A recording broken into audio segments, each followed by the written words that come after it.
de séquençage avec effectivement des pics de couleurs en fonction des nucléotides, qui sont lus, par passage sur séquenceur.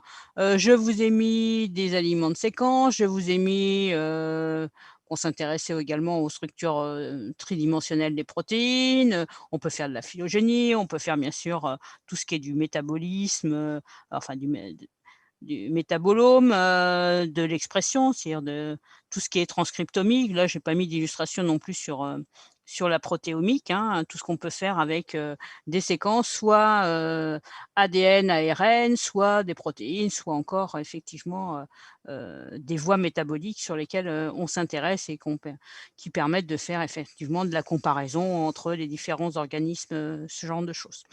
Donc on a énormément de données. Donc il a fallu que, bien sûr, le travail des chercheurs, c'est de, rendre disponibles, les informations sur lesquelles ils travaillent, les données, hein, sur lesquelles, qu'on a récupérées et donc bien sûr, il faut, essayer de trouver des plateformes sur lesquelles on peut, partager, nos informations et les rendre disponibles à tout autre chercheur qui, souhaiterait, les utiliser.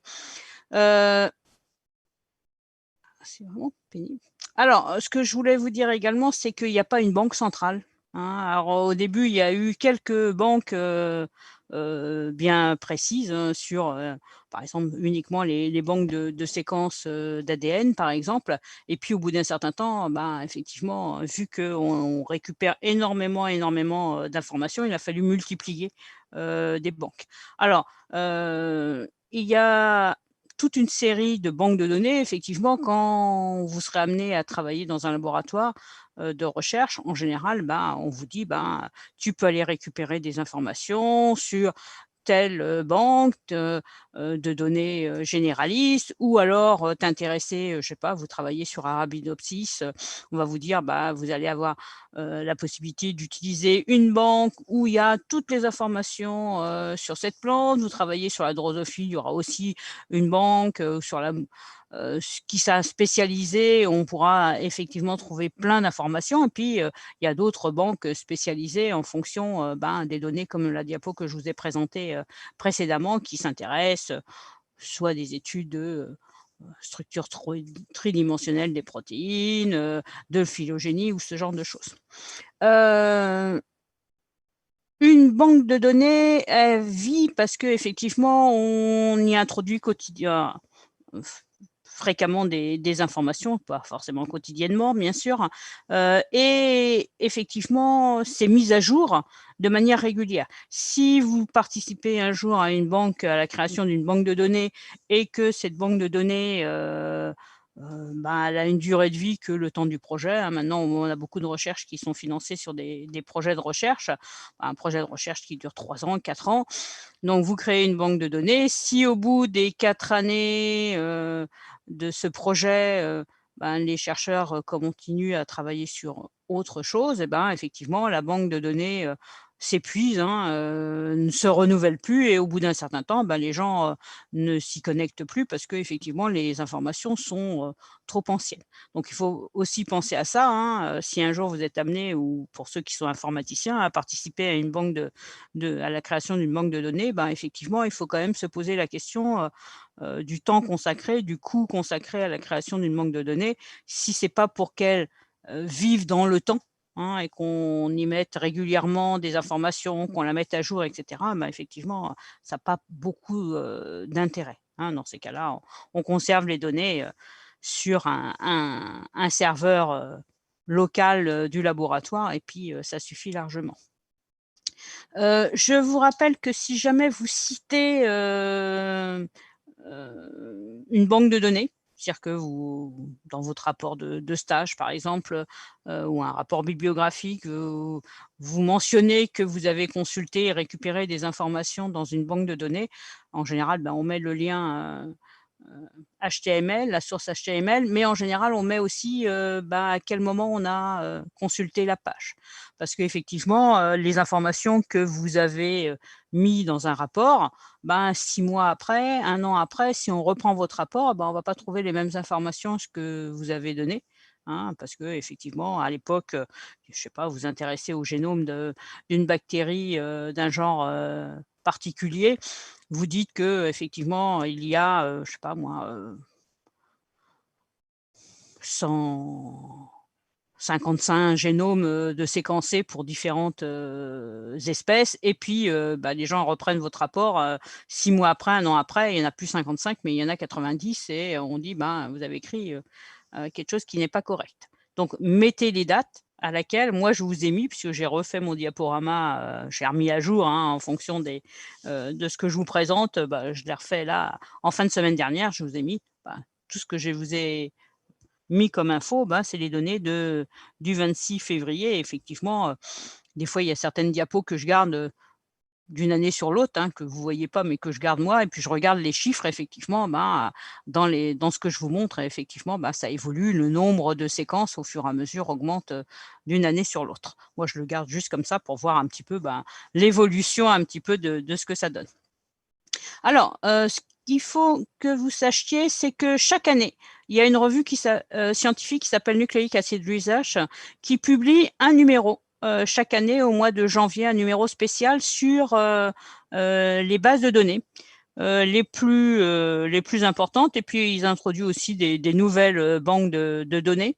C'est toujours la même référence là-haut, hein. Si vous voulez celui de l'année prochaine et ben, vous taperez 50 et en général, moi je suis repartie, là-dessus, sinon, bah, vous allez directement sur Nucleic Acid Research et donc effectivement sont présentées les différentes, banques de données. Alors, je vous ai juste remis une diapo, juste avec, le contenu, comment c'est rangé cette année. Alors c'est variable des fois, selon les années. Donc cette année, il y a un premier chapitre, qui concerne les les banques de données, majeures, hein, celles dont une de celles qu'on va regarder aujourd'hui, et puis après, il y a tout ce qui concerne et ça a été rangé comme ça, hein, tout ce qui concerne les séquences nucléiques, nucléotidiques, les protéines, tout ce qui concerne le métabolisme, tout ce qui concerne les virus, le bactéries et cetera, le génome humain et cetera, après d'autres sur les plantes et cetera. Donc c'est rangé comme ça.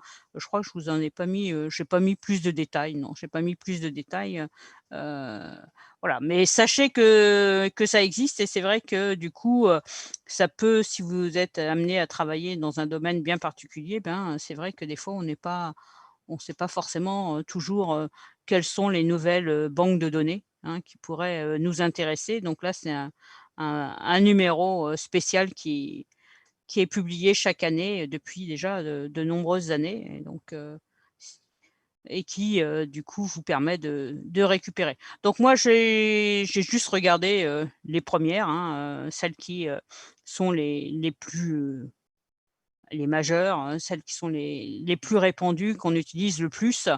Parmi celles-ci, je vous ai sorti juste les 1 pages, de ces banques, majeures. Donc il y a, une, le NGDC, qui vient de Chine, qui doit être assez récente, hein, parce que c'est vrai qu'on n'en parlait pas énormément, jusqu'à présent. Alors cette banque de données, elle est organisée, mais toutes les autres seront pareilles, hein, celles qu'on va, consulter en détail, la banque américaine est pareille. En fait, vous avez toute une série de sous-bases de données, donc c'est un grand, un grand site, hein, sur lequel on se connecte et puis après on peut interroger différentes banques de données, hein. Il y a tellement d'informations que du coup, c'est plus possible de, interroger globalement, hein. Donc on peut interroger, on verra, sur le site du NCBI, c'est ce qu'on va faire, heu, mais on peut aussi, décider de n'utiliser qu'une base de données, bien connue et de refaire la recherche, que dans cette banque de données. Donc là, je vous ai juste illustré un petit peu, vous montrer, à quoi ça ressemblait et cetera. Mais bon, c'est pas sur laquelle, on va travailler et en général, hein, sur les banques, étrangères, hein, quand ce n'est pas, une de langue anglaise, il y a vous la possibilité, au départ, quand je me suis connectée, j'étais, sur la page en chinois, vous avez toujours un lien, en général pour, vous connecter sur la version anglaise, hein, anglo-saxonne du site. Il y a une page spéciale pour le covid, hein, donc j'ai pas été regarder en détail, hein, mais bon, effectivement, ils ont fait, une page, spéciale, un endroit où on peut effectivement, regarder. Là, on a, je sais pas, c'était, je vous ai dit le 26 février, oui, je l'ai marqué là en dessous. Effectivement, il y avait, je 600, non, si c'est ça, 611 815 séquences, heu, du SARS-CoV-2, hein. Donc effectivement, vous avez toute une série d'informations, là-dessus qui recense effectivement, les différentes séquences, hein. C'est comme ça qu'on détermine, les mutants. Alors on en a plein, hein, jusqu'à présent. On parle, hein, là en ce moment de 3-4 variants, parce qu'ils sont plus contagieux, heu, qui risquent de causer plus de problèmes que la version, on va dire, originale. Mais des mutants, hein, il y en a, il y a quelque temps, il y en avait au moins 3000, hein, qui avaient été, détectés, hein, par alignement de séquences. On se rend compte qu'effectivement, ça mute, hein, de manière régulière. Effectivement, il y a des mutations qui sont létales et bon, ça disparaît, et puis il y en a qui donnent un peu un avantage, et effectivement, c'est ceux-là qui enfin un avantage, malheureusement, pour le virus, et effectivement, c'est ceux-là qu'on craint le plus, hein. Mais des mutations, hein, il n'y a pas que ceux dont on parle en ce moment, les variants sud-africains, britanniques et brésiliens, hein, mais bon, vous avez aussi bien sûr plein d'autres mutations, qui existent, sauf que effectivement, ça ne conduit pas à un changement, qui a montré que, par exemple, le virus, était, par exemple, plus contagieux. Donc là, bien sûr, c'est des choses nouvelles, hein, que les banques, ajoutent au fur et à mesure, dans leur contenu. Hem La banque européenne, alors bon, c'est un choix. Moi, je travaille toujours sur la banque américaine. Je pourrais travailler sur, la banque, heu,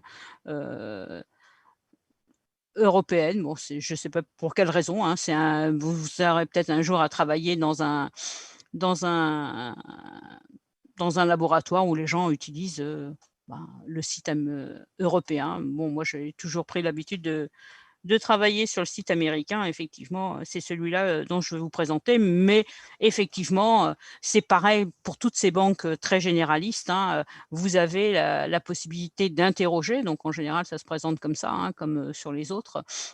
Vous mettez votre recherche, hein, votre requête ici, et puis par défaut, il regarde dans toutes les banques de données qu'il a, hein. Donc là, c'est la même chose. Donc je vous ai refait un autre petit copie d'écran, hein, quand on regarde, parce que je ne pouvais pas le faire d'un coup, quand vous regardez le menu déroulant, et bah, là, vous voyez que, soit vous interrogez toutes les bases de données d'un coup, soit vous sélectionnez une des bases de données. Donc là, effectivement, vous pouvez, par exemple, si vous vous intéressez qu'aux séquences, en acides aminés, et ben, vous allez interroger que la banque, Protein Sequences, et puis, vous allez appliquer votre requête qu'à ces banques, précises, hein. Il y a aussi de la littérature, vous voyez, les sous-banques qui existent sur le site, de MBL.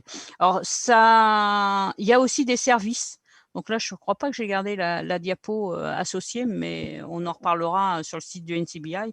Donc bien sûr, il y a la possibilité d'interroger, la banque, mais il y a aussi la possibilité de travailler sur les séquences, hein, principalement, sur lesquelles on a récupéré les informations. Donc il y a toute une série de services. Je crois pas que j'ai mis la diapo. Ah si, j'ai mis un petit peu, une diapo. Je me disais que j'avais été un peu regardée.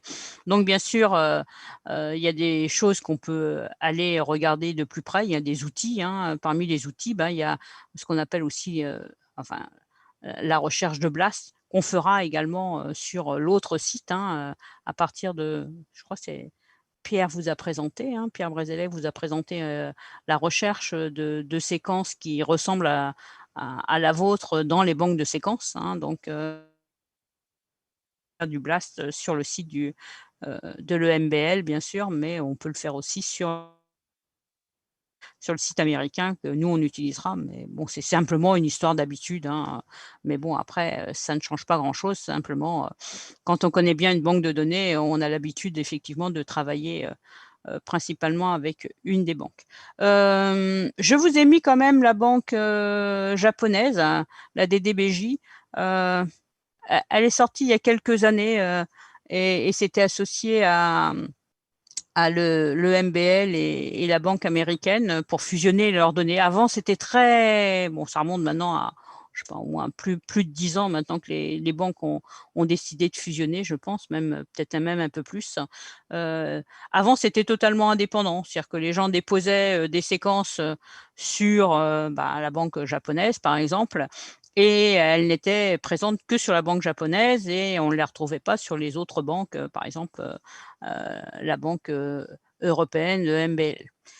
Donc ils ont fait un consortium et ils ont décidé de partager, leurs séquences pour qu'effectivement, les chercheurs ne soient pas obligés, de mettre les séquences dans une des banques et qu'elles ne soient disponibles que là, mais au moins les partager, au plus grand nombre. Donc effectivement, les séquences que vous allez retrouver dans n'importe quelle des banques, hein, effectivement, vous allez les retrouver, les séquences brutes, hein, vous allez les retrouver dans les différentes, banques de données. Ça a pris un peu moins d'importance, elle était même pas citée, dans l'article du Nucleic Acid Research, parce qu'il y a peut-être moins de services à essayer de développer, moins enfin, de manière moins importante, hein, au niveau, des informations et donc c'est resté surtout, banque de séquences, nucléotidiques. Heu, la petite dernière sur laquelle on va travailler, c'est la banque, de séquences américaine. Donc c'est certainement la une des plus anciennes, hein, avec au tout début, vraiment quelques séquences, hein, les quelques premières séquences qui sont sorties et puis au fur et à mesure et ben, effectivement ça a pris, quand même beaucoup d'ampleur et effectivement, c'est une des grandes banques, sur lesquelles les chercheurs travaillent. Alors, ça se présente de la même façon, hein, on va voir comment on interroge, mais là, vous voyez, c'est sur la même chose que sur le site, heu, américain, européen. Vous avez, la possibilité d'écrire dans le rectangle ici une requête et puis d'interroger, soit toutes les banques de données, soit spécifiquement, une banque, particulière et puis là, vous avez les outils, hein, ce qui est les ressources les plus utiles. Donc, on verra, on en parlera un tout petit peu, tout ce qui est, la littérature, hein, il y avait la même chose, je ne sais pas si vous avez vu, mais sur la diapo, de l'EMBL, il y avait aussi une des banques de données qui s'appelait littérature et puis, vous pouvez travailler sur la banque, GenBank, la banque, des séquences nucléotidiques. Vous pouvez travailler sur les génomes, sur les du polymorphisme, de type SNP, sur des gènes particuliers, sur des protéines et puis on retrouve le BLAST, hein, sur lequel on va travailler, en TD, pour essayer de bien essayer de maîtriser un petit peu, les sorties, de ce logiciel qui, comme vous l'avez, présenté, Pierre, vous permet d'essayer de trouver dans les banques de séquences, des séquences qui ressemblent à la vôtre. Hein, donc on a plusieurs façons, de faire de la recherche de BLAST, on en reparlera, de manière concrète, heu, dans 2 TD. Donc je vous ai gardé ça, j'ai pas trouvé quelque chose de plus récent. Donc là, c'est l'accroissement des données, hein, en paires de base, hein, en bleu, hein. Donc effectivement, ça a commencé à prendre énormément d'ampleur, hein, dans les années 2000, hein. Il y avait, peu de séquences et puis après, ça a explosé avec les méthodes, plus modernes de séquençage, hein, l'obtention, énormément de séquences et ben, effectivement, ça a monté en puissance.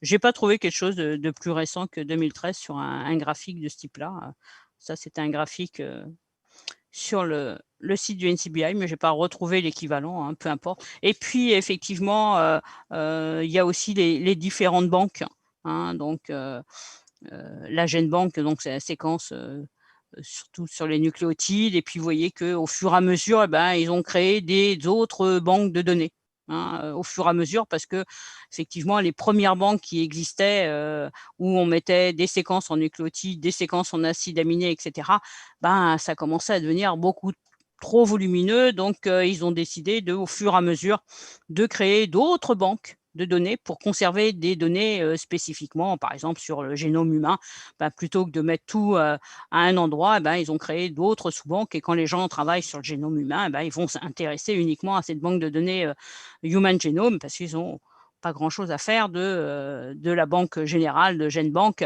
où effectivement on va trouver les séquences, de plantes, de virus, de bactéries, d'archées et cetera, hein, donc effectivement et les gens vont interroger spécifiquement une des banques, qui leur sont un peu, on va dire, un petit peu plus, spécifiques.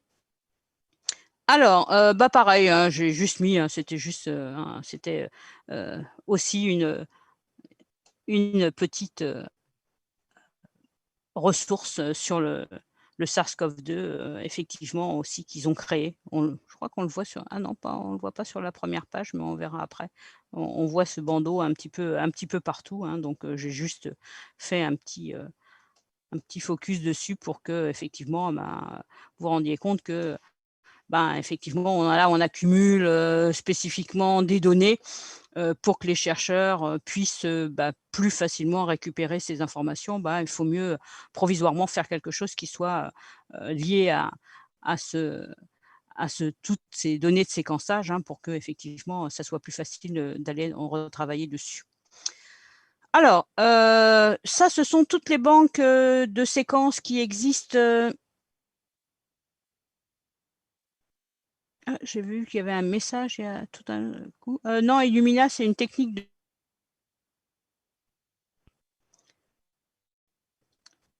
Hélène, bah, malheureusement, va faire le cours du séquençage le 15 mars, hein, donc on est un petit peu, bah, c'est un peu fonction heu,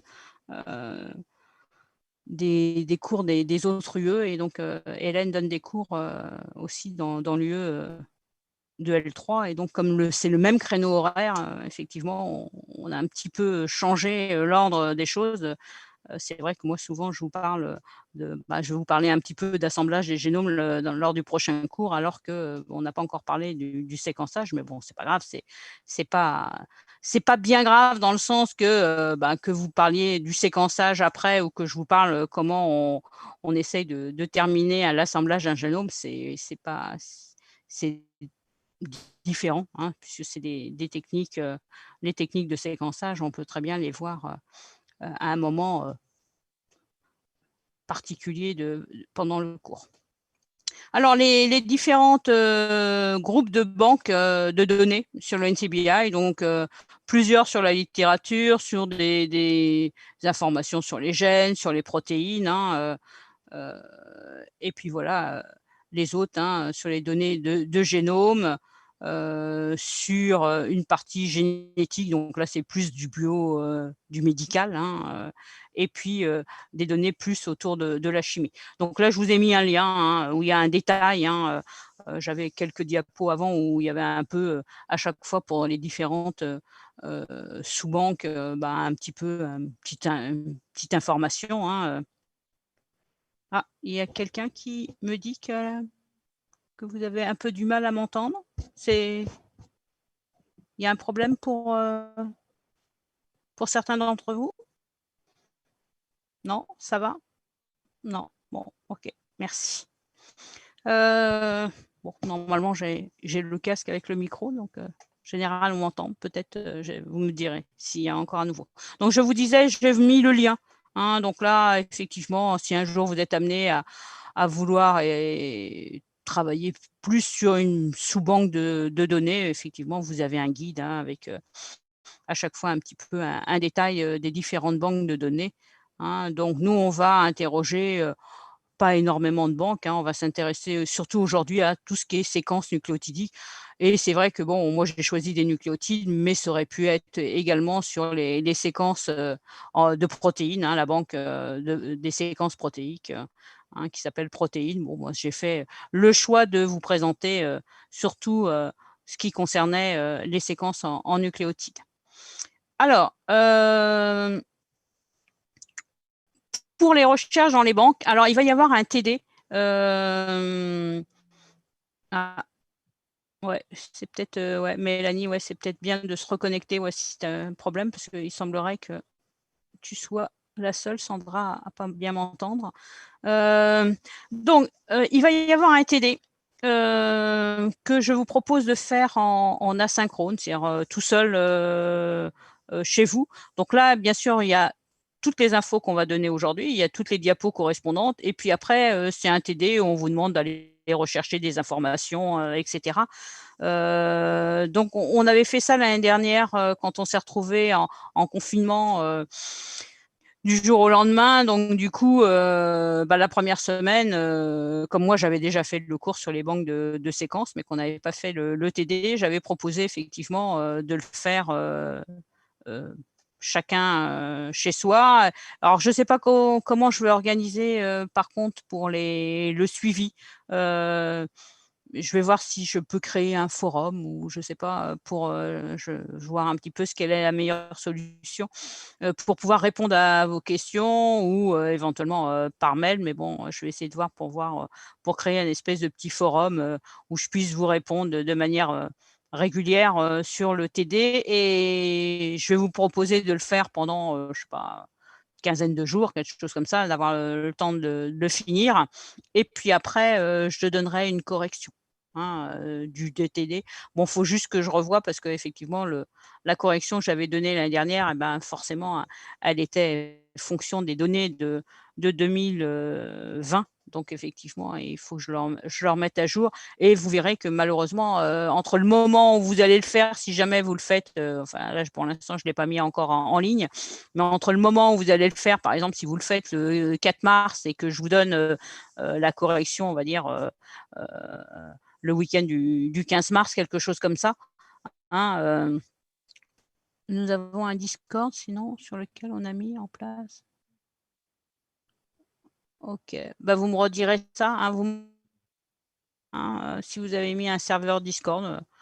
Moi, j'ai aussi un serveur Discord aussi que j'avais fait l'année dernière sur le 423. Oui, on peut éventuellement faire ça aussi. C'est vrai, j'ai plus pensé l'année dernière. C'est vrai que quand on s'est retrouvé en confinement, j'avais créé un serveur spécial pour le BI 423 et j'avais fait mes premiers cours dessus. Et puis après, il semblerait, il y avait des étudiants qui avaient du mal à suivre en direct. Mais c'est vrai qu'effectivement, j'ai ce serveur Discord. Ouais, on va réfléchir à ça. Mais je veux bien, Rodolphe, que tu m'envoies le lien, que tu me redonnes l'info par mail, s'il te plaît.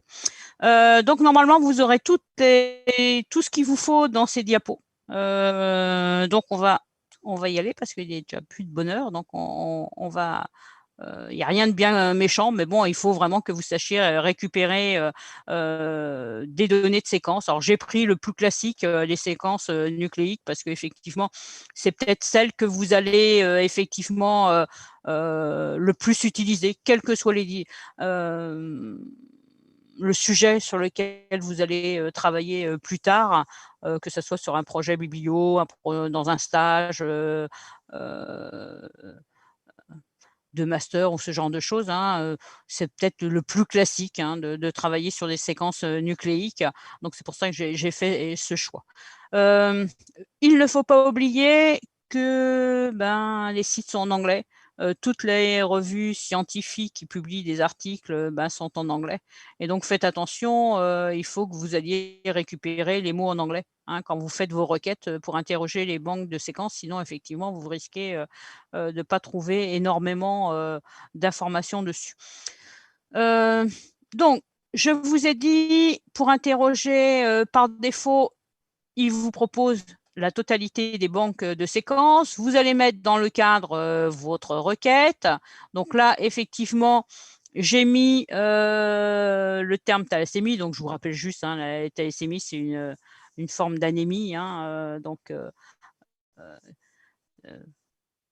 problème d'hémoglobine, hein, alpha ou bêta. Hein, donc, il y a des alpha-thalassémies, il y a des bêta-thalassémies hein, en fonction de la protéine, si c'est une alpha ou une bêta qui est touchée. Donc, c'est une mutation qui conduit effectivement à des formes plus ou moins sévères hein, d'anémie. Et donc, c'est effectivement héréditaire.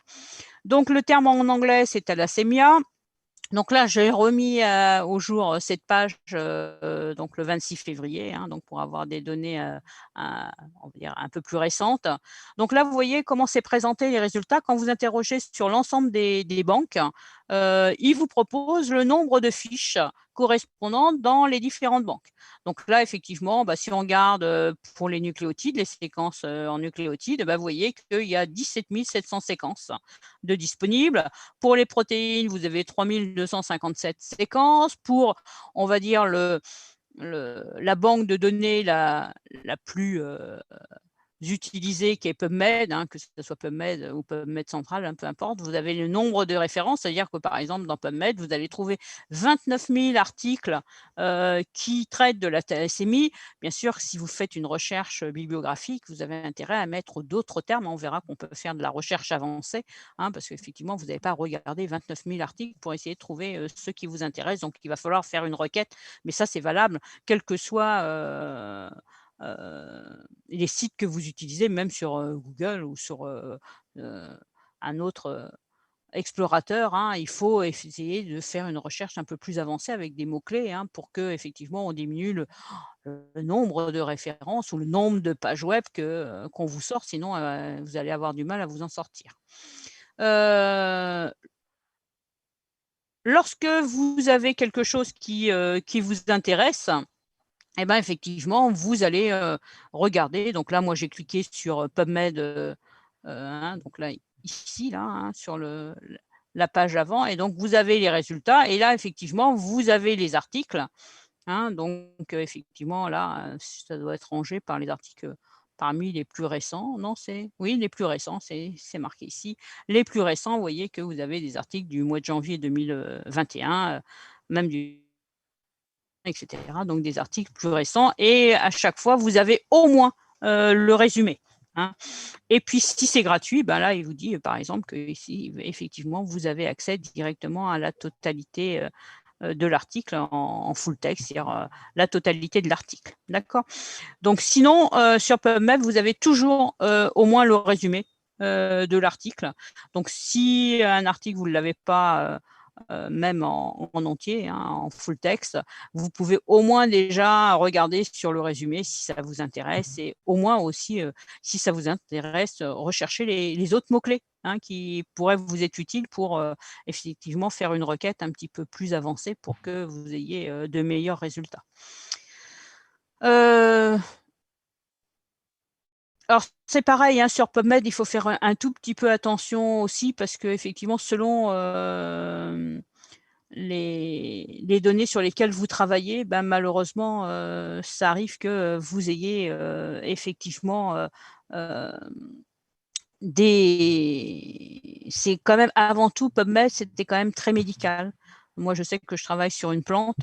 C'est pas forcément dans PubMed que je vais aller rechercher les articles qui m'intéressent, mais effectivement, c'est de la littérature bien sûr qu'on va lire également, mais effectivement, c'est pas forcément les meilleures sources, hein. C'est pas toujours la meilleure source pour aller récupérer des articles qui nous intéressent. Alors, on va s'intéresser à la banque nucléotide, donc celle qui est en bas, que j'ai encadrée ici, hein, et on va voir les informations que l'on va pouvoir récupérer dans cette banque nucléotide. Donc là, vous voyez qu'en réponse à ma question, à ma requête simple qui était thalassémie, ben effectivement, il m'a trouvé 17 700 séquences qui effectivement correspondent à des séquences qui traitent de thalassémie. Alors, parmi ces 17 700 séquences, donc là, il vous propose, donc là, j'ai mis que le début, hein, donc des séquences qu'il vous propose. Donc là, vous avez différentes séquences, ok. Et puis sur le côté ici, c'est les organismes les plus représentés que vous avez là. Donc, ça veut dire que parmi ces 17 700 séquences, eh ben, effectivement, vous avez les organismes les plus représentés. Alors là, effectivement, vous avez bien sûr des constructions. C'est-à-dire, effectivement, on travaille, on va mettre un promoteur qui provient d'un organisme, on va rajouter une séquence à côté, donc c'est tout ce qui est construction synthétique, hein, donc effectivement. Et puis après, si on regarde, vous voyez que vous avez 1350 séquences qui viennent de la souris, vous en avez 645 qui viennent de l'homme, etc., etc. Donc ça peut être une indication, parce que si effectivement ce ne sont que les séquences de l'homme qui vous intéressent, eh ben, il suffit de cliquer sur 645. Et dans ces cas-là, dans la liste des séquences qui sont proposées ici, hein, vous aurez uniquement les séquences qui proviennent de Homo sapiens. D'accord ?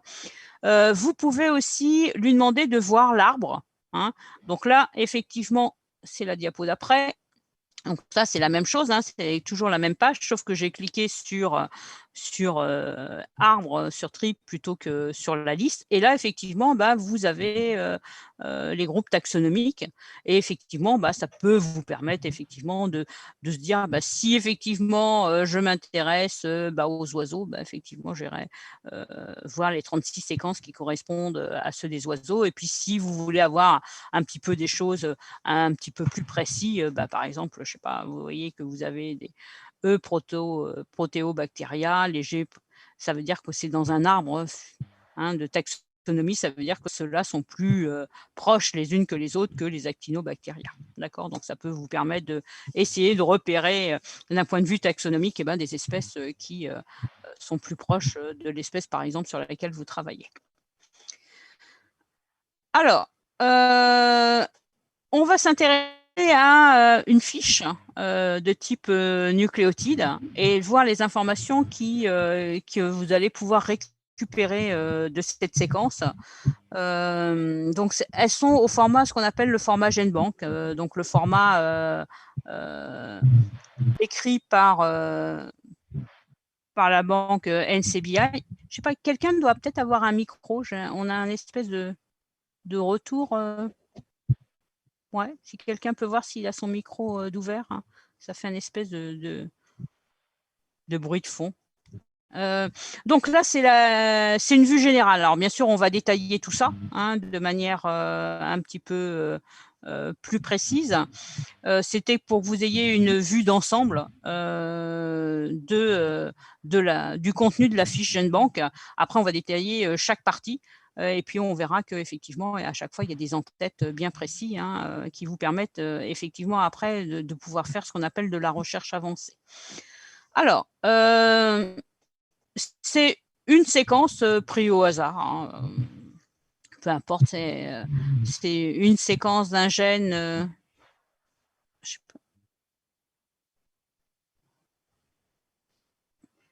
sais pas si je pourrais voir si quelqu'un...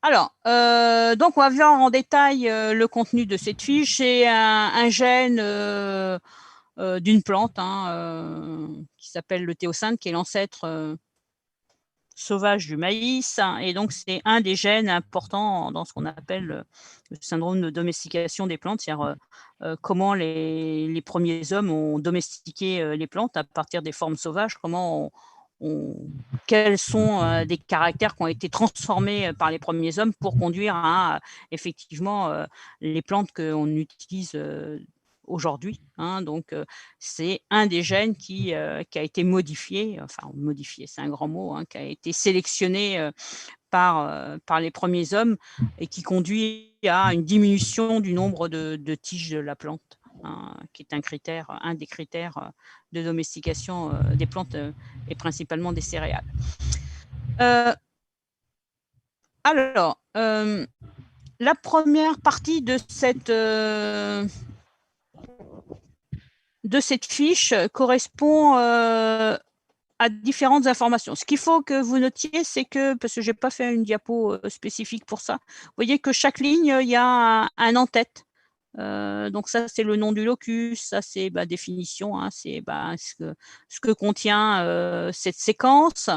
Vous avez le numéro d'accession, vous avez des mots-clés, vous avez la source, hein, l'organisme dont provient cette séquence, la taxonomie, etc. Et donc, toutes ces en-têtes ici, qui définissent votre fiche GenBank, c'est-à-dire que toutes les séquences de ce type-là, hein, au format GenBank, auront exactement ces caractéristiques-là.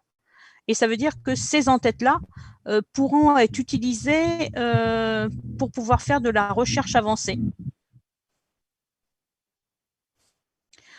Pour que effectivement, je suis désolée, j'ai coupé le micro à tout le monde parce que il y avait toujours un micro qui nous faisait un espèce de bruit de fond. Désolée. Donc du coup, c'est pas que je veux pas vous entendre, au contraire, mais c'est un peu gênant. Donc Ces en-têtes seront importantes parce qu'on verra qu'on peut faire de la recherche avancée. C'est-à-dire qu'on peut décider de choisir un terme dans ma requête qui soit associé à un de ces types. C'est-à-dire, par exemple, organisme, je peux très bien choisir d'interroger que dans cette rubrique organisme, et donc par exemple de choisir le terme Zeamaïs uniquement dans cette rubrique organisme. Donc ces différents champs qui sont là seront les champs qu'on peut utiliser pour faire de la recherche avancée. D'accord? Pardon. Donc, alors, si on regarde un peu en détail, donc sur la première ligne, vous avez un numéro d'accession.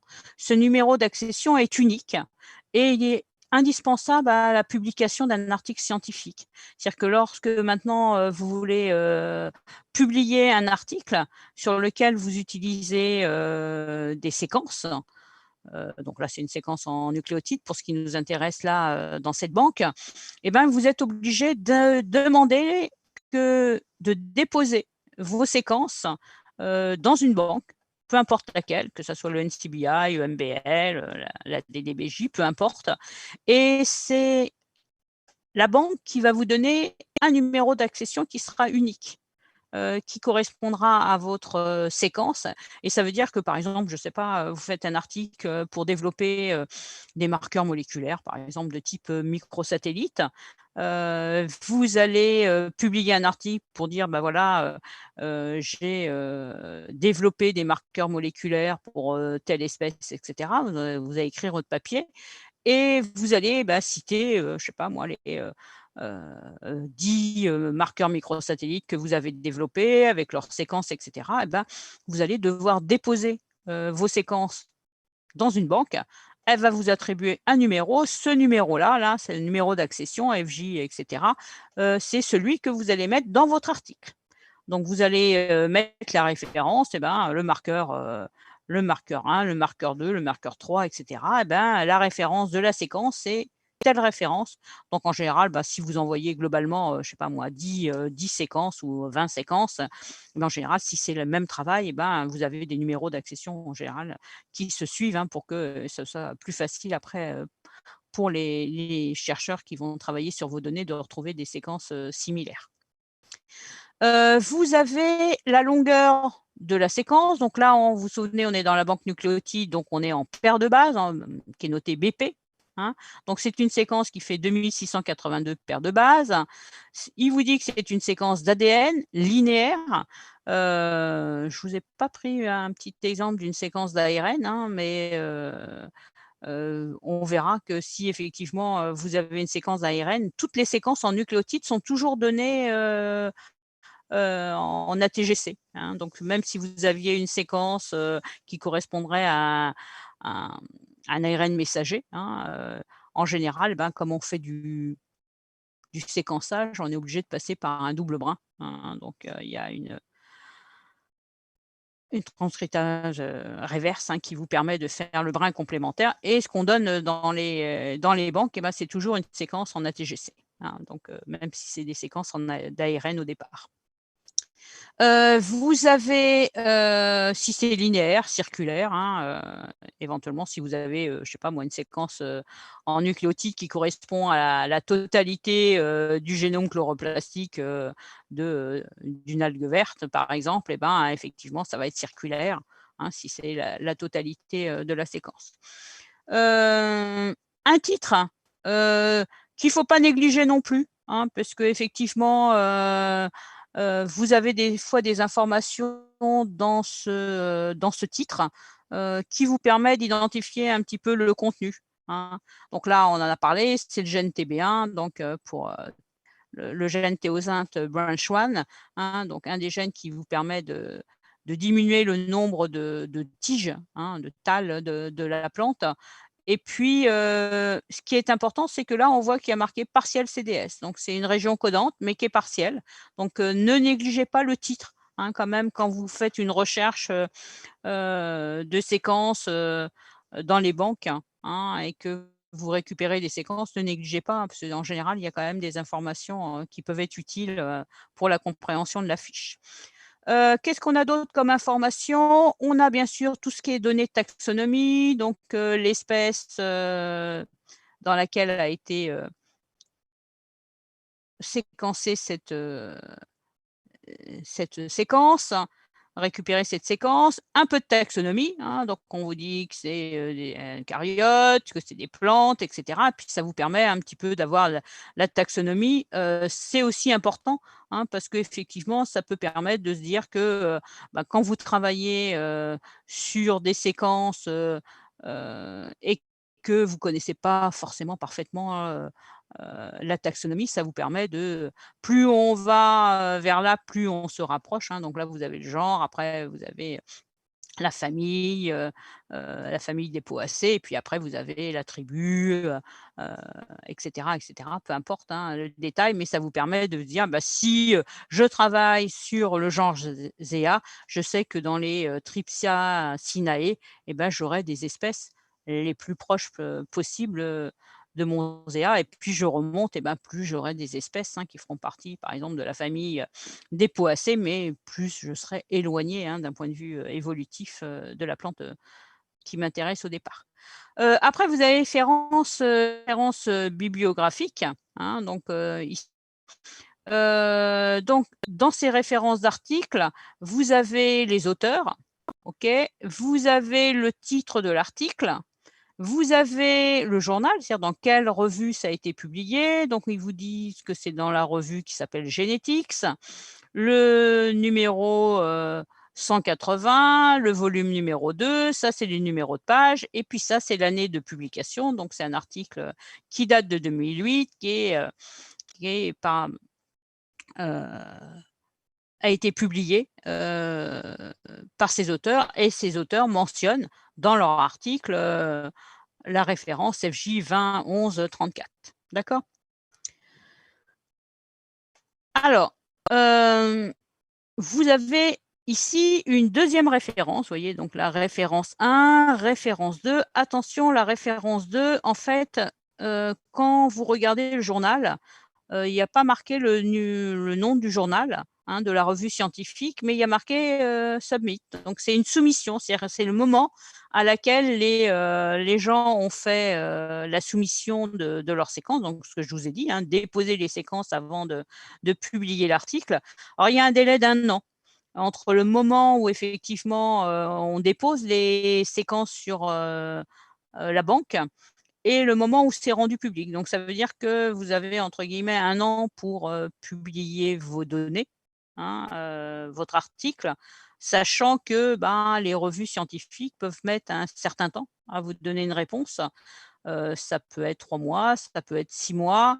On peut vous demander éventuellement de faire des corrections, de rajouter, des manips, hein, alors bon, bien sûr l'article peut être refusé également, hein, bien sûr, si, c'est jugé que c'est pas forcément, soit pas parce que l'article est mauvais, hein, mais ça peut être simplement aussi parce que, vous avez pas forcément bien choisi la revue et qu'ils pensent que, ça ne relève pas de leur revue, hein.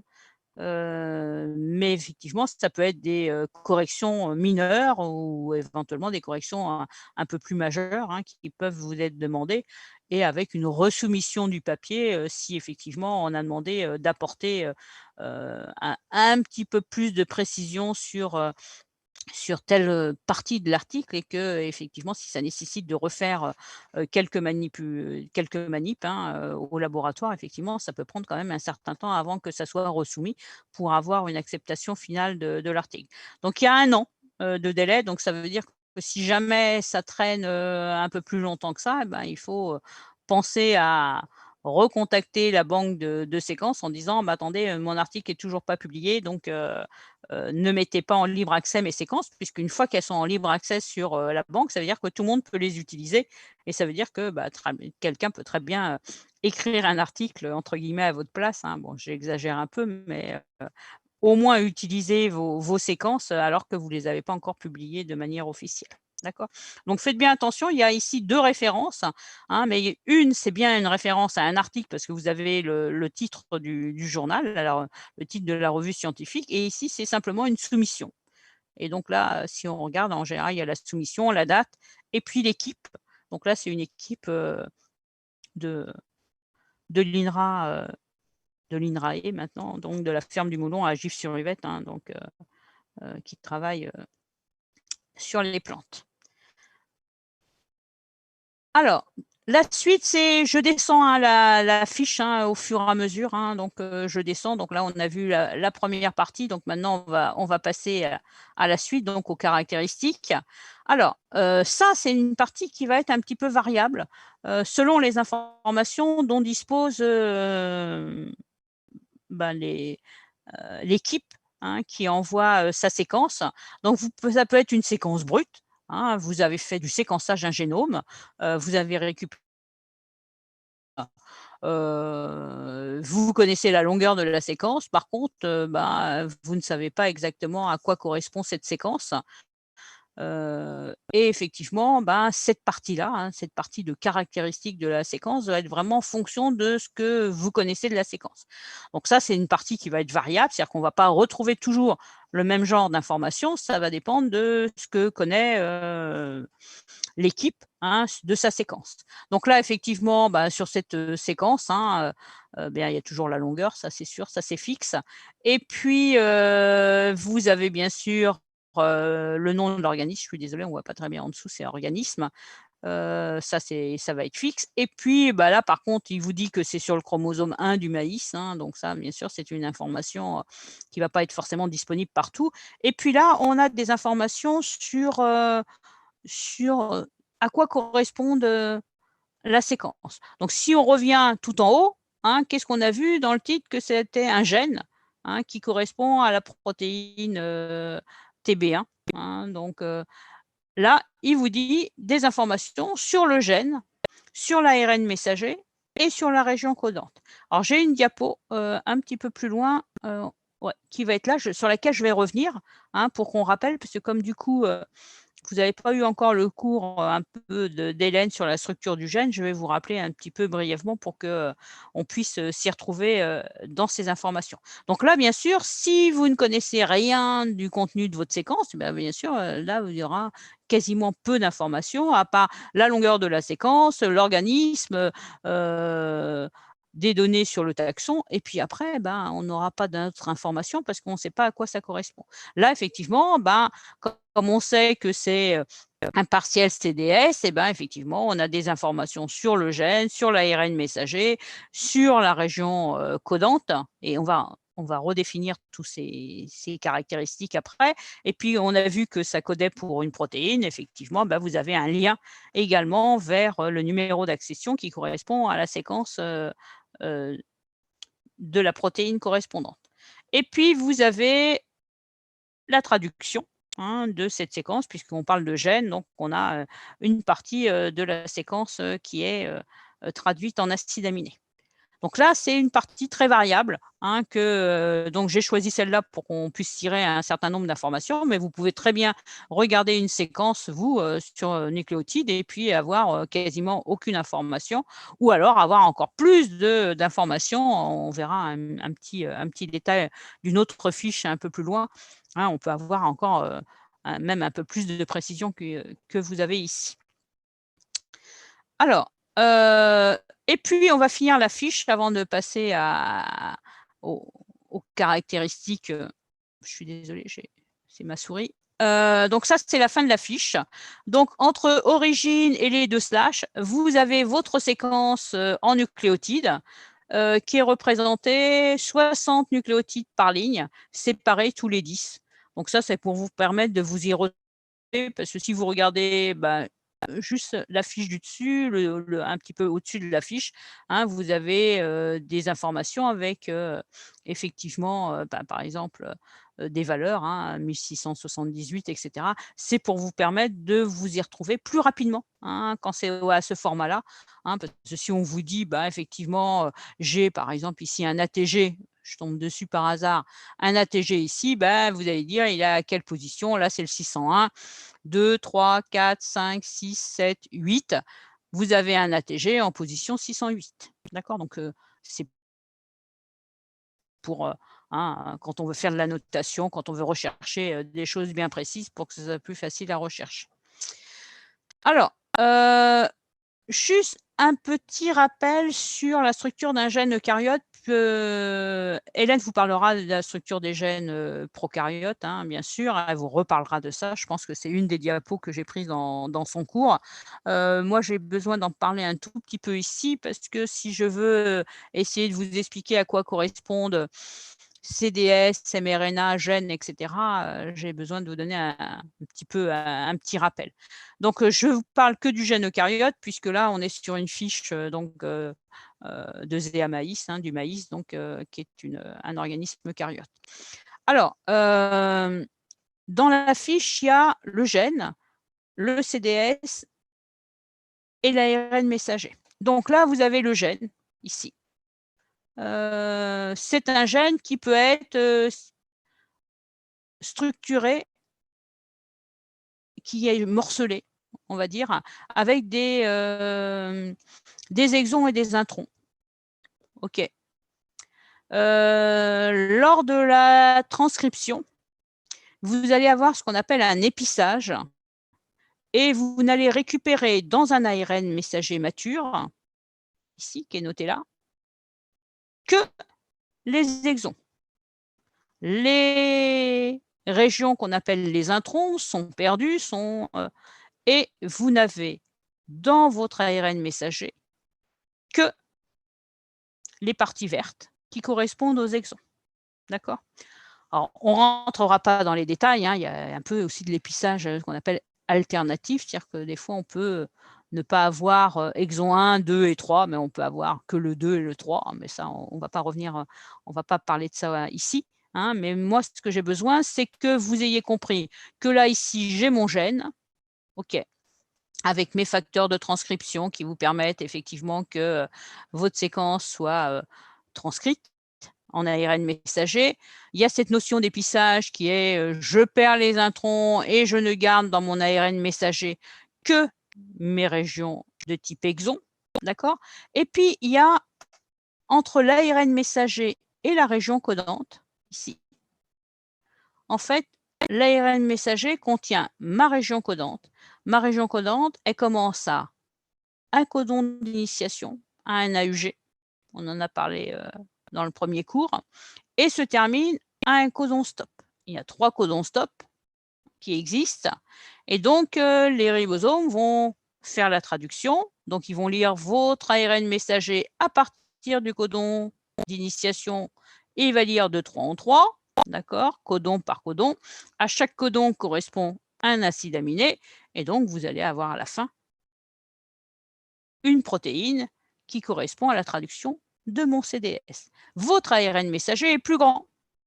Il possède 2 régions, une en amont, une en aval. Ces régions, on les appelle des UTR pour Untranslated Region. Donc, c'est les régions qui sont non traduites.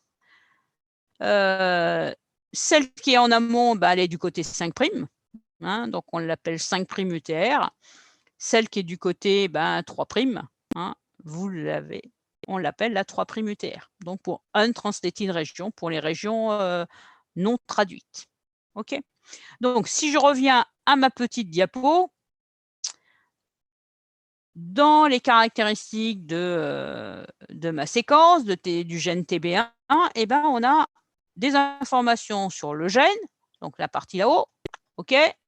On a des informations sur la position de mon ARN messager, qui est ici, d'accord? Et puis, on a également une information sur le CDS. OK. Alors, maintenant, on va regarder les informations qu'on a pour ces 3 caractéristiques. Et on voit que ici, vous avez des fois des inférieurs, des fois des supérieurs. Alors, quand vous avez le début, 2 points, une valeur de fin, c'est que c'est entier. Quand vous avez quelque chose qui est inférieur avec une valeur de début, ça veut dire que, par exemple, ici, votre gène, il commence avant le premier nucléotide de ma séquence. Vous vous souvenez, il y a 2682 nucléotides. Ça veut dire que mon gène, il commence en amont.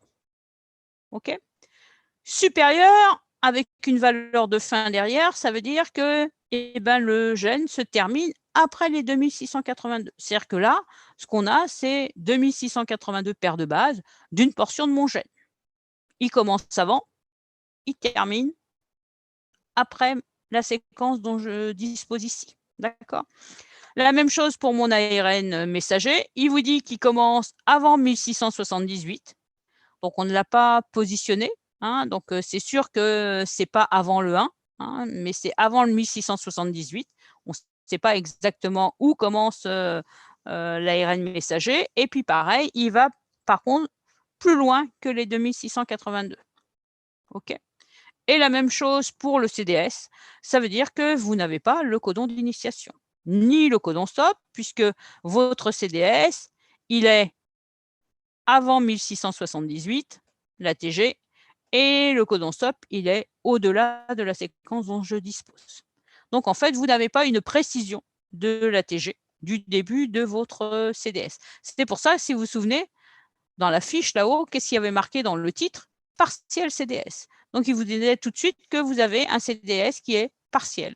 Vous n'avez qu'un morceau.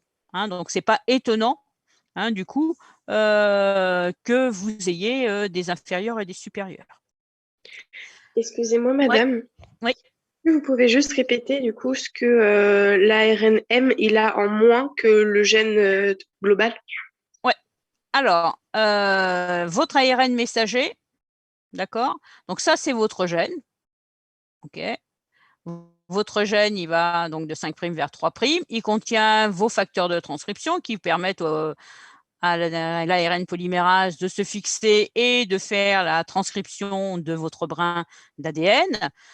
Votre brin d'ADN, votre ARN, pardon, qui est issu de la transcription, va être épicé. Donc, si vous avez ce qu'on appelle un gène morcelé, avec des exons et des introns, votre ARN subit un épissage et on perd toutes les parties qui sont introns, d'accord, les parties jaunes, et vous récupérez dans votre ARN messager uniquement les régions vertes. Mais votre ARN messager est plus grand que votre région codante. La région codante, ça va d'un ATG à un codon stop. Par contre, votre ARN messager, il a 2 régions supplémentaires. Une région qui est là, qu'on appelle la 5' UTR pour Untranslated Region, et puis en aval, une région qu'on appelle 3' UTR. C'est bon? Oui, merci. OK. Donc, pour revenir à ces petites rubriques début, fin, etc. Donc ça, c'est ce qui est sur la page du NCBI. Donc c'est complet, c'est-à-dire que ce que je vous ai mis là, hein, en résumé ici, si vous avez une valeur de début, 2 points, une valeur de fin, comme ici là, 687, 2 points, 3158, ça veut dire que votre caractéristique est complète. Que ça soit le gène, l'ARN messager, le CDS, ça peut être aussi un intron, un exon. Hein, je crois que j'ai un autre exemple un petit peu plus loin. Hein, simplement, ce qu'il faut que vous reteniez, c'est que effectivement, si vous avez une valeur numérique, 2 points, une valeur supérieure, on va dire, effectivement, ça veut dire que votre caractéristique, elle va du nucléotide 687 jusqu'au nucléotide 3158 et qu'il est complet. Si il est partiel du côté 5', on mettra inférieur et une valeur ici. D'accord? Ça veut dire que votre ARN messager ou votre CDS, votre intron, peu importe, il commence avant, on ne sait pas où, ou là, effectivement, inférieur à 1, ça veut dire que effectivement, vous n'avez pas la séquence, donc effectivement, c'est forcément inférieur au nucléotide 1 de votre premier nucléotide de votre séquence. La même chose pour la fin. Hein, si on n'a pas l'extrémité, la fin du côté 3', là, dans ces cas-là, ça s'écrit la valeur supérieure, ça veut dire qu'on va au-delà de la valeur 5028. Et puis, il y a aussi une autre petite caractéristique qui peut être notée, qui est marquée complément. Alors ça, c'est ce qui est on va dire, le plus difficile un peu à comprendre, hein, quand c'est sur complément, c'est qu'en fait, sur la séquence qui est dans la banque, votre séquence, elle est sur le brin inverse complémentaire. Alors, ce n'est pas le plus facile à comprendre, mais je ne sais pas si je pourrais... est-ce que je pourrais vous faire une page blanche? Pas dit que ce soit facile à vous noter ça.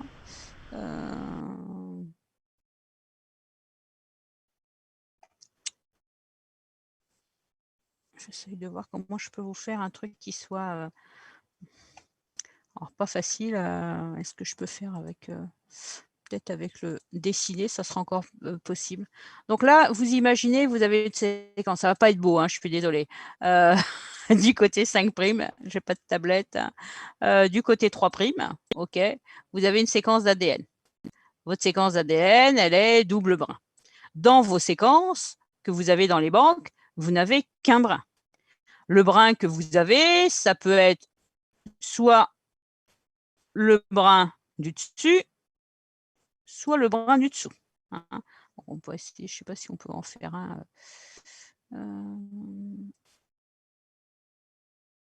Peut-être que j'arrive à le faire. On va essayer de... ça va être difficile de retracer le deuxième d'une autre couleur. OK. Donc, vous avez votre ADN qui est double brin. Lorsque vous allez avoir votre ARN messager, ça va être une portion de votre séquence qui est pareil de 5' vers 3'. Et vous allez avoir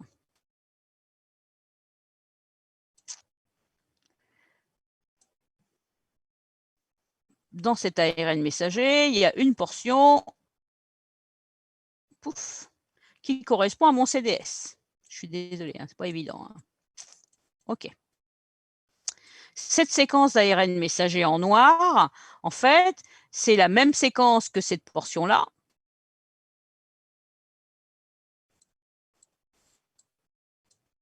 Pas être facile. Hein. OK. De votre... OK.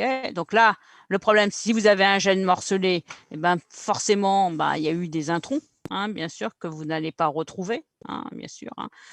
Mais si c'est un gène qui est non morcelé, c'est-à-dire que vous n'avez pas des introns et des exons, en fait, votre région ici correspond parfaitement à cette région-là, d'accord? Ce qui n'est pas le cas hein, dans ce que je vous ai montré précédemment, puisqu'il y avait le cas des introns et des exons, d'accord? Votre région codante, si le gène n'est pas morcelé, vous allez avoir effectivement vos... Alors, on peut peut-être je peux essayer de faire quelque chose qui ne va pas être très joli. On va dire qu'il y a 2 exons.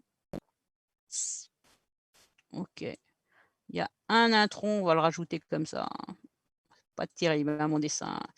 Et ça va être, on va dire, le deuxième exon. Ça ne va pas être terrible, mais bon. Ça, c'est mon intron. Ici, qui existe, hein, bien sûr, je le mets juste comme ça parce que j'ai mis les petits pointillés pour que vous essayiez de vous y retrouver. Ça veut dire que votre région codante, ici, vous avez un AUG. OK. Ça veut dire que sur votre brin d'ADN ici, vous avez un ATG ici.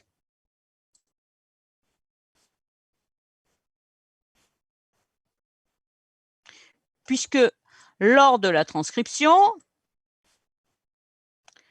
le brin qui a servi de matrice, c'est ce brin-là. D'accord?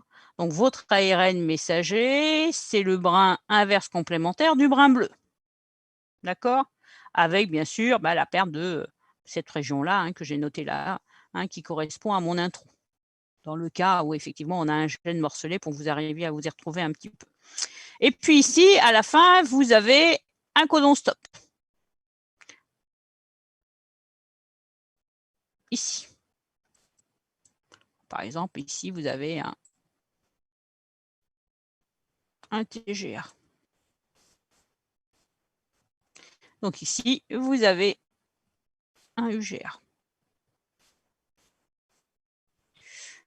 Pas facile. Désolé. OK.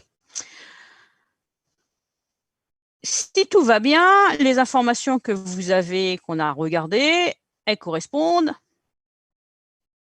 à mon brin rouge. Et il me dit, bah, effectivement, mon CDS, il commence avant, bah, on va dire que effectivement, la séquence que j'ai, bah, c'est qu'une petite portion de mon CDS, ça on le sait, hein, c'est qu'une petite portion. Et il vous dit, bah, imaginons, je pense que je vais vous mettre plus, ça va être plus confus qu'autre chose, j'ai l'impression, mon histoire. Ma petite séquence que j'ai regardée là de TB1, on va dire que c'est un petit bouquet là, hein, puisque c'est un partiel CDS, donc j'avais qu'un petit bout. Donc il vous dit, ben effectivement, l'AUG, le début du CDS, eh ben il est avant, hein, parce que effectivement je ne l'ai pas, d'accord. Quand c'est sur le complément, donc normalement, si tout va bien, vous allez retrouver sur votre brin rouge, hein, qui est la séquence que vous avez dans la banque, et ben, vous allez retrouver normalement, si jamais votre séquence est complète, hein, donc on n'a pas ça, hein, que j'ai pas ce que j'ai là, mais que j'aurai effectivement des informations parfaitement complètes sur ma séquence, et ben effectivement, je retrouverai que j'ai un ATG ici qui correspondra au début de ma région codante. Et quelque part ici, j'ai aussi un TGA qui va correspondre à mon condostop. D'accord? Mais imaginez que dans la banque, au lieu d'avoir la séquence rouge, j'ai la séquence bleue. Puisque lorsque vous faites du séquençage, ben, vous envoyez une séquence qui est en fait une séquence simple brin. Vous ne savez pas si vous avez envoyé un brin rouge ou un brin bleu. Hein. Donc, si c'est une séquence que vous ne connaissez pas forcément, ben, on ne sait pas si ce que vous avez envoyé, c'est le brin rouge ou le brin bleu. Si jamais c'est un brin bleu, ben, effectivement, dans ces cas-là, l'information que vous allez avoir dans votre rubrique, dans les caractéristiques de vos séquences, c'est qu'il va y avoir marqué complément. Il va vous dire que, en fait, la séquence que vous avez, vous, c'est ce brin-là, mais en fait, votre gène, par exemple, ou votre CDRS, il est sur l'autre brin. Il est dans ce sens-là. D'accord? Alors que vous, vous avez donné ce brin-là. D'accord? Donc, dans ces cas-là, il vous donne les informations en disant, eh ben, effectivement, sur cette séquence, eh ben, j'ai un codon d'initiation qui sera sur le brin inverse complémentaire, par exemple ici, et puis j'ai effectivement une position de mon codon stop qui se trouve à cet endroit-là. Je ne sais pas si je ne vous avais pas mis plus en erreur qu'autre chose. Donc, si vous avez le brin rouge, OK, effectivement, les informations, elles vont être indiquées comme ce qu'on a vu précédemment. Si je reviens à mon petit... Ah,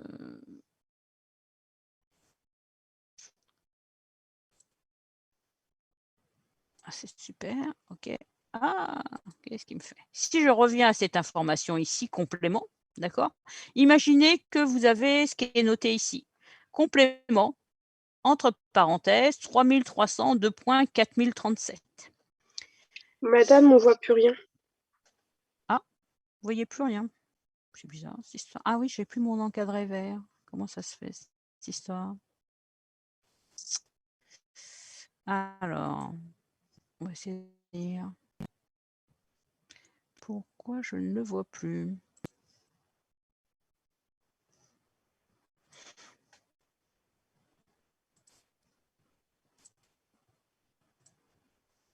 Ok, c'est bon? C'est revenu? Oui. Ok. Alors, par contre, vous ne voyez plus, il n'est pas assez grand. Ah, ça doit être bon.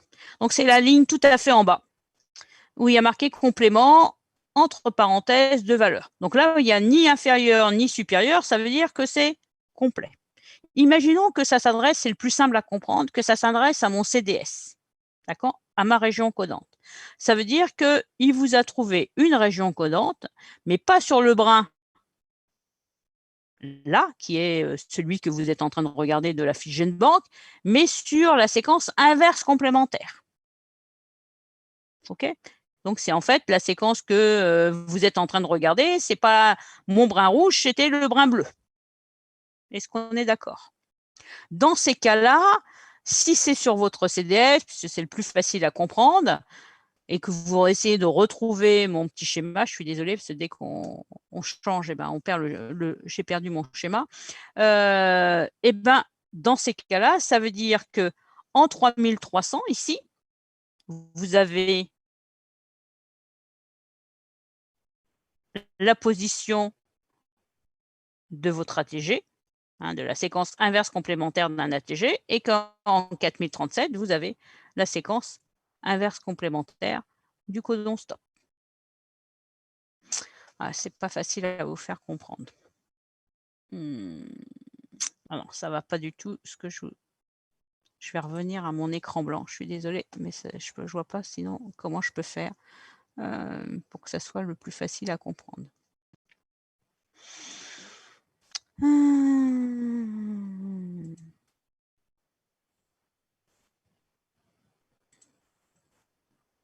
Vous avez un brin comme ça. OK. On va essayer de reprendre les mêmes couleurs que tout à l'heure. Et puis, vous en avez un autre brin dans l'autre sens. Qui est comme ça.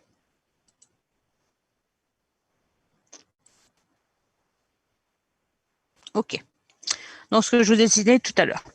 Si il vous trouve que vous avez une région codante sur cette séquence-là, d'accord, et qu'elle est en fait sur le brin inverse complémentaire, c'est-à-dire que votre région codante, en fait, c'est pas facile, quand on est au tableau, c'est facile, quand on n'est pas au tableau, je n'ai pas pensé à ça, c'est pas évident à vous faire comprendre. Vous avez une région codante qui est comme ça.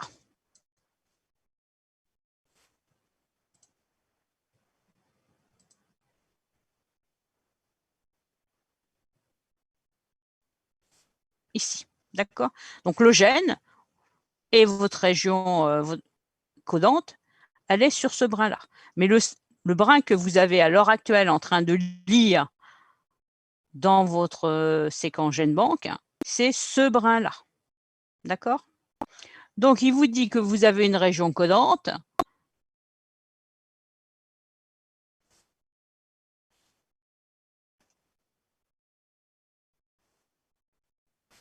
qui est ici.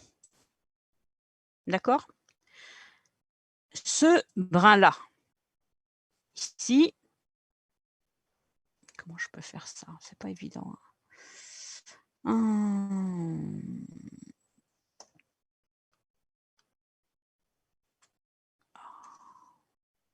Je suis vraiment désolée, mais c'est pas, j'aurais une tablette, ça serait plus pratique. Ce brin-là que vous êtes en train de regarder,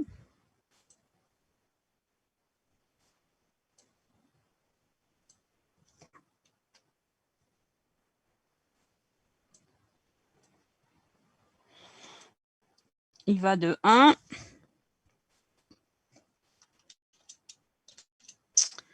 à, je sais pas, on va dire, peu importe, on va dire à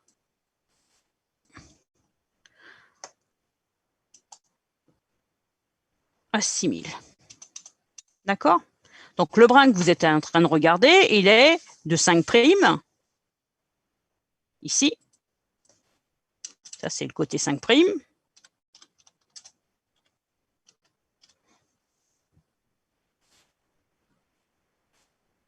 Oh là, je suis en majuscule, c'est vraiment super.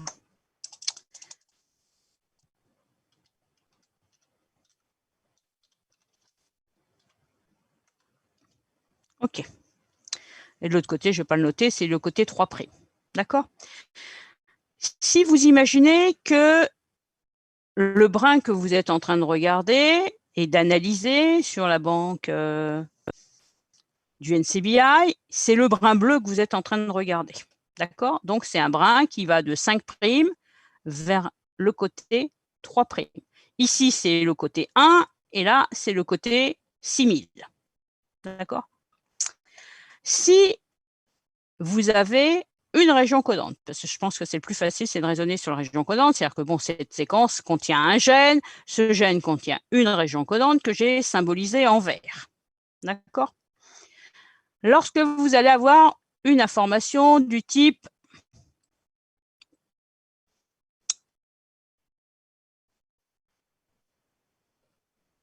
complément, c'est vraiment pénible ce truc-là, à chaque fois il met ça, gène, c'est où? Complément, je vais prendre le même exemple que vous avez sur la diapo, 3300, 2.2.4037. OK, et on va dire que ça correspond, pour que ça soit plus simple, à l'information qui correspond au CDS. Donc ça, c'est ce que vous lisez sur la fiche GenBank. CDS, complément 3300, 4037. D'accord? Ça veut dire que ici, c'est mon extrémité 3300, on va dire. Et ça, c'est mon extrémité 4037, puisque je vais de 1 vers 6000. Ça veut dire que votre ATG, il est en quelle position? Enfin, la séquence inverse complémentaire de votre ATG. C'est de ce côté-là ou de l'autre côté? Qui peut me dire ça?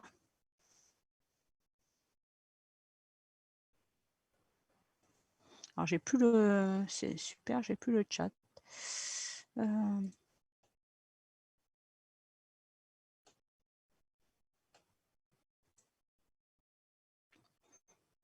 Alors, c'est plus facile, c'est raisonner sur l'ATG.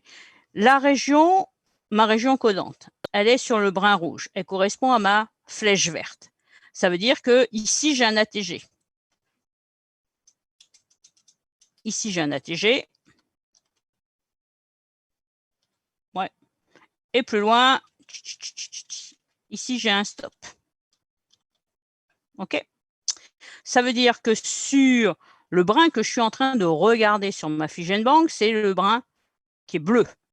Lui, il est orienté et il se lit toujours, une séquence, elle est toujours donnée de 5' vers 3', toujours. Hein? Madame? Oui. Excusez-moi de vous interrompre, mais on a un contrôle juste après. Ah oui, à chaque fois, je me trompe d'heure, je suis désolée, ouais. Alors bon. Il y a pas de mal. Je suis désolée, à chaque fois, tout à l'heure, je suis partie, je me suis dit, faut que je m'avance très rapidement, et puis maintenant, je suis en train de me dire qu'effectivement, je me suis trompée d'heure. OK. On reviendra dessus si c'est pas clair pour tout le monde. Juste, on va finir peut-être ça quand même. Du coup, ce que vous avez ici, hein, en 3300, c'est la séquence sur le brin bleu, c'est la séquence inverse complémentaire d'un codon stop. En 3300, ça sera la fin de la séquence complémentaire de l'ATG qui est normalement sur le brin rouge. Ça veut dire que vous avez ici un CAT. D'accord? Donc, juste pour finir ma petite diapo là, hein, donc effectivement ici, lorsque c'est marqué complément et que ça correspond par exemple à un CDS, c'est que votre région codante, elle est sur le brin inverse complémentaire de la séquence sur laquelle je regarde. Et ce qu'il faut voir, c'est que du coup, eh ben, les bornes, hein, comme c'est dans l'autre sens, ça veut dire que d'abord vous avez le stop, et puis d'abord, et après vous avez le codon d'initiation.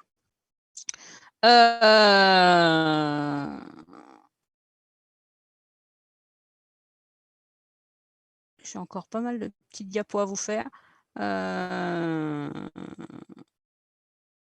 Du coup, bah, je terminerai, tant pis, je terminerai la fois prochaine. Ou alors, ouais, on finira ça comme ça. Je suis désolée, c'est moi qui me suis trompée dans les heures, hein, avec leurs histoires en 1h20. C'est vrai que je me suis un peu trompée.